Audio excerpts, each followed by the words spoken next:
This video is sponsored by Card Kingdom. You can go to cardkingdom.com to get all kinds of Magic products, including sealed product as well as singles.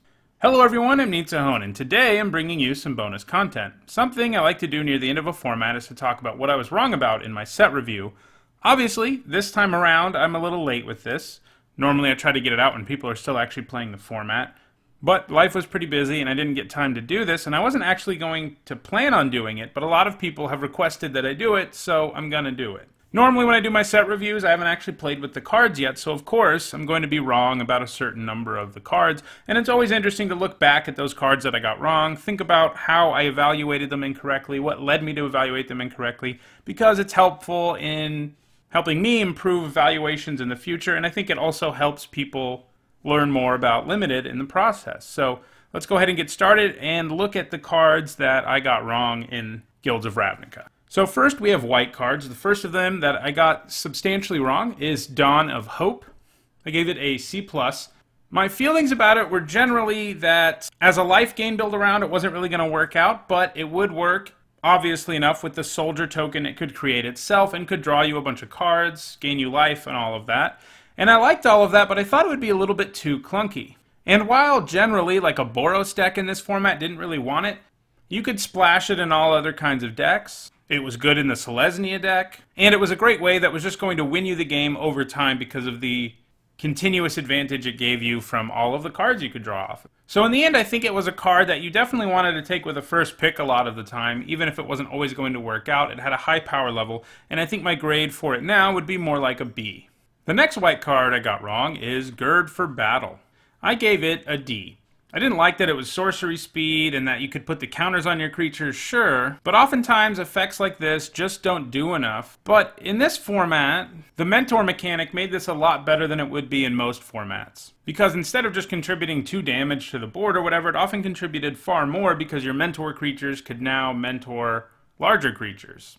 It still wasn't an incredible card by any means, but it was a card that you played probably more often than not in your Boros decks in the format. So it certainly wasn't a D, which signifies a card that you're not happy to have in your deck, but that you run sometimes. Instead, I think it's a C-, which means it's a card that ends up in your deck a decent percentage of the time. Now let's move to blue. First up with blue, we have Devious Cover-Up, which I gave an F. This is a 4-mana counterspell, and as far as I was concerned in my set review, the fact that it lets you get cards back out of your graveyard into your library just didn't matter enough. It was basically a 4-mana counterspell that did nothing, or so I thought. But it turns out this format was oddly well positioned for counterspells in general. All the decks that weren't Boros decks frequently tapped out and paid lots of mana or convoked things or whatever. And because of that, Devious Cover-Up often still traded up even though it cost 4 mana itself. Countering a Siege Worm with this was devastating, for example. On top of all that, the Dimir decks were so good and they could be so grindy that actually shuffling 4 cards back into your library could matter. You know, if you're down to 8 cards left in your library and you shuffle 4 in that are all going to make a big difference, it's going to make a difference in your game. You could even end up drafting 2 of these and have them be your win condition in some scenarios. So, in the end, it's still not a card I loved. It's still a 4-mana counterspell, but it's certainly not an F, which means it's completely unplayable. I was wrong. It's a C-, which means in some of your decks you play it and you feel fine about it. This was especially true in Dimir decks, and to a lesser extent in Izzet decks. Next, let's look at Leapfrog. As a 3-mana 3/1 that could gain flying when you cast instant or sorcery spells, and alongside Jumpstart and all of that, I thought that you could give this flying a lot of the time. And I mean, you could, but its stats were not especially good for this format. It died to just about everything, and there were plenty of creatures that could block it and kill it if it didn't have flying, so it basically could never attack on the ground, and even when it did have flying, it couldn't attack that well there either. So I gave it a C+ initially, thinking it would be the kind of blue card that fits nicely, especially into your Izzet deck, and it didn't decrease a lot for me, but it did go all the way down to a C-, which means you're less fine about having it in your deck. I'm sure you ran these, and I don't think you were wrong to run these, but they never really did as much as a C+ should in your deck. It was mostly just a very replaceable filler card in your deck. Next up, I have Night Veil Sprite, which was one of my favorite cards in the format in the long run. I gave it a C+. I didn't think it was terrible. C+ means it's going to make your deck most of the time, and you feel fine about it. But this ended up being far better than that. The Surveil mechanic was great, and it was something I was excited about coming into the format, so I'm not exactly sure why I underrated it as much as I did. But being able to surveil every turn alone is really good, and that's often what the Night Veil Sprite does for you. It improves your draws drastically. On top of that, there were incredible surveil build-arounds in the set, and there just weren't that many repeatable sources of surveil. There was basically Night Veil Sprite and the Dimir Guildmage in the set. And Night Veil Sprite did it for no mana. And that's something I mentioned when I reviewed the card. I even said, you know, there aren't that many repeatable sources, so if you end up in a deck with lots of surveil, it's going to be good. And it was, but it was even better than I imagined it being. I think in the end, Night Veil Sprite was a first pick in packs that didn't have premium removal or bombs in it, and that means it was a B. Next up, I have Omnispell Adept, which I gave, for some reason, a B-.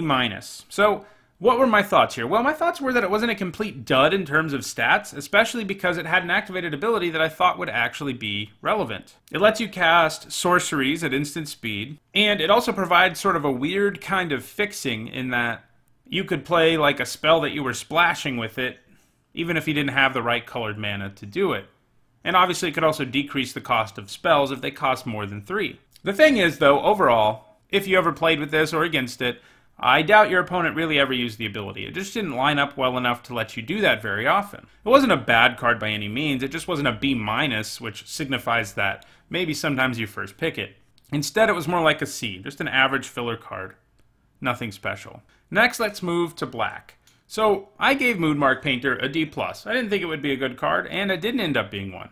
But it didn't end up being even as good as a D+. A D+ would mean sometimes you play this if you're desperate for playables.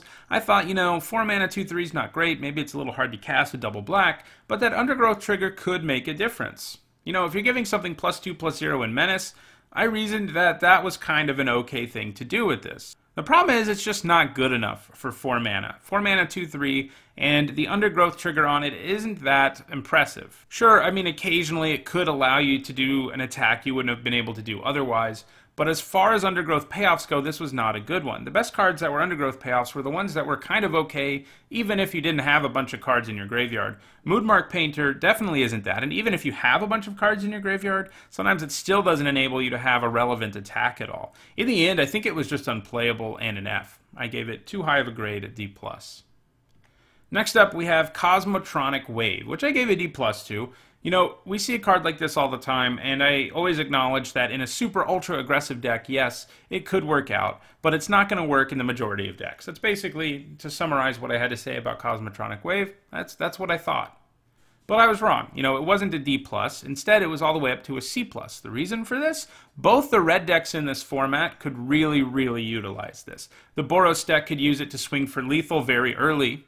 The Izzet deck usually didn't swing for lethal quite as early, but once it had sort of amassed a board that had a bunch of triggers every time you cast a spell, and could do a bunch of damage to the opponent in a single swing, it could just win you the game out of nowhere there too. And both of those decks, whether you were in Izzet or you were in Boros, you generally wanted one copy of this, and you take it relatively highly. And that means it's a C+.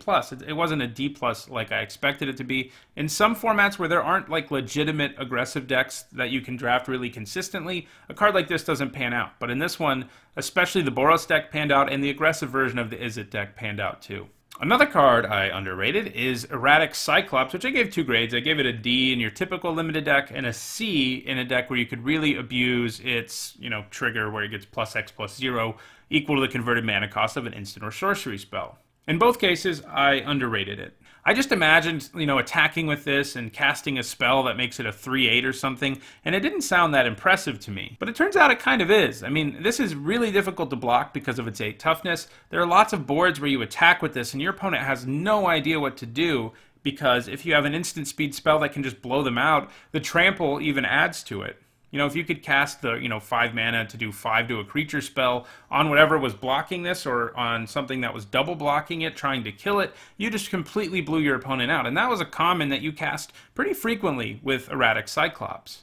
It just ended up being a real pain to play against, and ended up being really powerful in decks that were playing it. Obviously, it wasn't as well suited in the Boros deck. Yes, you could mentor it and all of that, and that's kind of silly, but you just didn't play enough spells. But still, a 4 mana 0/8 that occasionally gets bigger was probably better than a D to begin with. It was probably at least a D+, and I think in this format it really becomes a C in your typical limited deck, because most of them have the ability to abuse it one way or another. I think it was a lot better in Izzet, so it's sort of like a C in a Boros deck and a B in an Izzet deck. And it was a card you could first pick fairly happily, I think, in this format in the long run.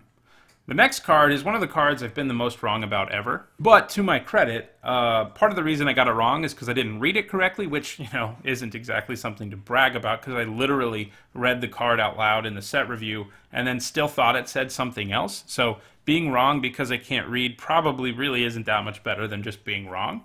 So this is, along with Helm of the Host, a card I gave an F to that by the end of the format I thought was the exact opposite of that, in A. Helm of the Host was in Dominaria, by the way. That was one I got wrong because I thought it would be too slow, but that format ended up being so crazy grindy that a card like Helm of the Host was insane. In this case, as I mentioned, part of the reason I got this wrong is because I didn't read it correctly. What did I think it did?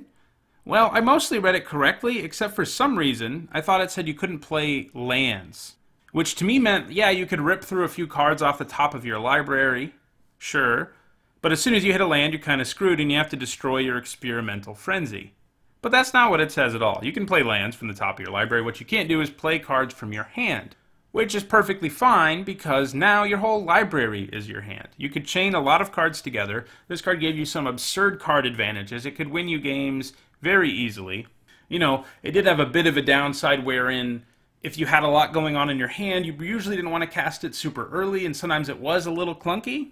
But mostly it was just a card advantage engine that just won you games. And in the end was one of the best cards in the entire format, and that's why it's an A and not an F. Next up I have a Runaway Steamkin, which I gave a C to. I sort of didn't like the idea that you had to play red spells with this. Obviously limited formats are usually playing at least 2 colors. How confident can you be that you're going to cast enough red spells? Well, I think what happened is I failed to acknowledge the fact that because this is a Ravnica set, you're playing a lot of gold cards that are red and maybe also another color. So you had a deck, usually, if you drafted a card like Runaway Steamkin, where a good 10 cards in your deck could put the +1/+1 counter on it. And I think most of the value for this card came from playing it on like turn 2, getting the +1/+1 counters on it rapidly. It's the biggest creature on the board, maybe even mentor it in the later part of the game. I didn't find myself when I played it using the mana very frequently. I don't know if I ever did, actually. I did have an opponent who did it against me once or twice. Mostly, though, it was just a really great 2-drop that became huge in a hurry and helped you win games quickly in the Boros deck, which was what it wanted to do.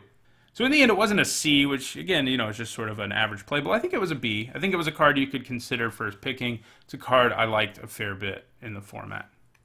Next up, I have Smelt Ward Minotaur, where we kind of went the other way. I gave it a B. Effects like this are often very strong. We have one right now in the new Ravnica set, Ravnica Allegiance, Clamor Shaman. Effects that make it so an opposing creature can't block are very, very powerful for aggressive decks. Oftentimes, your opponent only leaves behind 1 or 2 creatures who are good blockers. If you can shut one of those off, your whole board can attack. Back that up with a removal spell the next turn, attack with the creature who made it so the thing couldn't block again, and things get crazy. That's how things are with Clamor Shaman. We've seen it with Goblin Heel Cutter.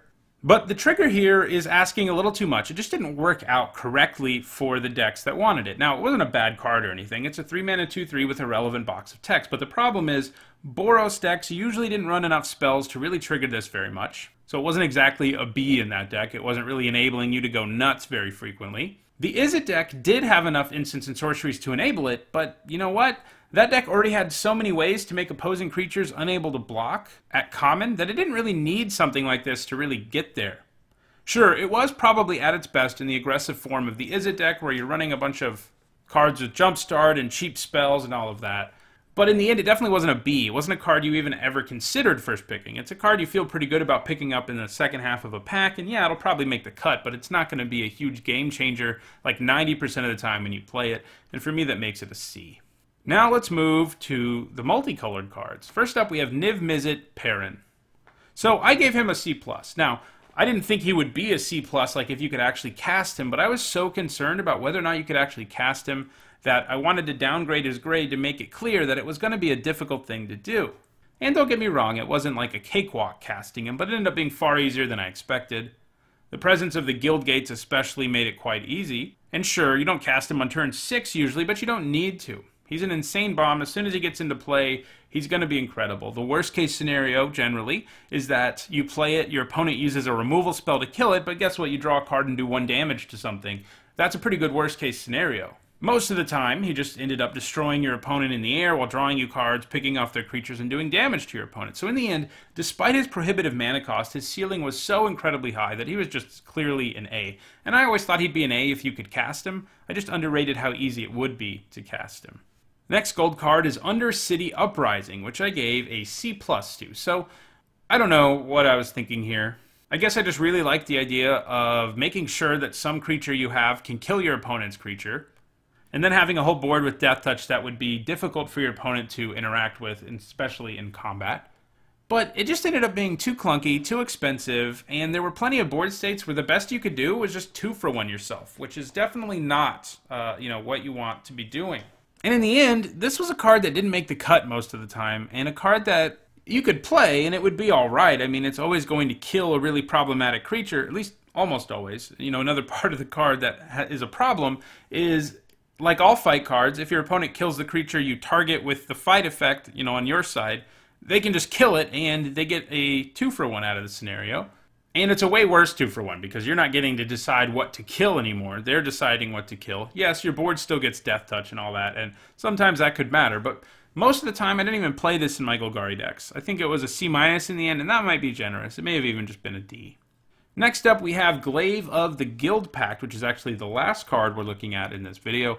I gave it an F. So, a 2-mana equipment that costs 3 to equip, sure, it gives you menace, and, it has a gate payoff and all of that, and that's kind of cool. I just didn't think it would be worth it. I thought it would be way too much effort for too little of a payoff. But it turns out it was a pretty real thing if you were running enough gates in your deck. And one of the problems that Selesnya and Golgari decks both had in this format is they didn't have enough evasion. But if you got a Glaive of the Guildpact into your deck and you put this on one of your big beefy creatures in those colors, and you had 2 or 3 gates in play, suddenly your opponent had a problem. So it worked really well in both of those decks. You didn't really play it otherwise. But in those decks, it was a significant role player, a card that you played a decent amount of the time if you had 3 or more gates and you were in those colors, because you really needed a way to get damage through. And in the end, I think it was a perfectly solid playable. I think it was a C. So that does it for this look back at all the cards that I got significantly wrong in Guilds of Ravnica in my set review. We're playing Ravnica Allegiance now, and I can tell you there's already some cards that I'm thinking this is probably going to be on the list. So eventually I'll do a list on that too after, we've played the format a lot and I get more of a feeling, hopefully before we're all done playing the format, so the information can be more useful to you in a practical way instead of just useful to you in maybe an entertaining way or in a way that helps you think about Limited. If you enjoyed this video, don't forget to like it and share it so others can enjoy it too. If you want to make sure you catch more of my videos, don't forget to subscribe. Thanks for watching.